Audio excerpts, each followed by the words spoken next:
John Hinckley Jr. attempted to assassinate President Ronald Reagan in 1981.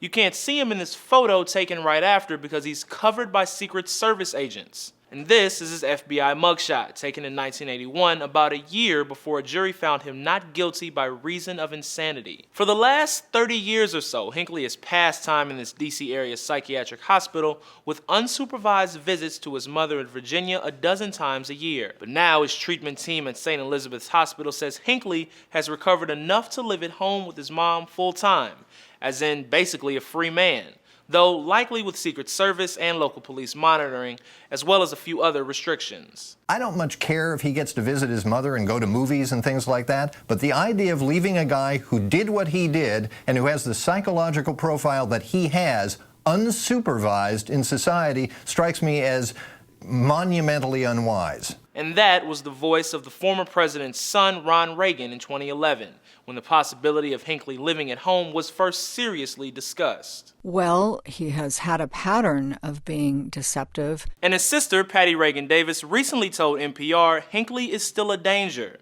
Not too long ago, in one of his outings, he told the hospital that he was going to a movie, and the Secret Service agents who were trailing him saw that he was at a library looking at books on my father and also looking at presidential assassins. Now, Davis may have been referencing the 2012 testimony of two Secret Service agents who actually said it wasn't a library, but rather a nearby bookstore. The Washington Post instead characterized the incident like this.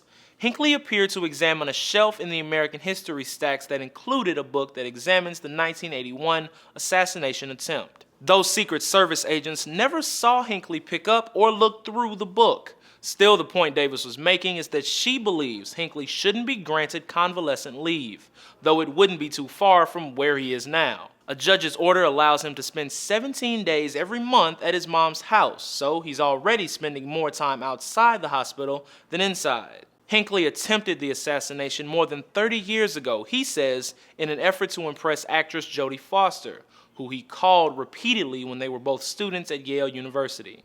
Oh no, not you again. But perhaps in an effort to show he's over that obsession, Scott Hinckley recently testified that his brother has a new girlfriend. In a recent post by the editorial board of the Denver Post notes, at least in Colorado, people found not guilty by reason of insanity in first-degree murder cases spend an average of 7.4 years in the state mental hospital. Now, Hinckley isn't in Colorado and he didn't attempt the assassination of just anyone. But his attorney says his client is clinically ready to be an outpatient and he is no longer dangerous. Federal prosecutors are asking for dozens of conditions, including an ankle monitoring bracelet. We could learn Hinckley's fate as early as this week. For Newsy, I'm Jamal Andrus.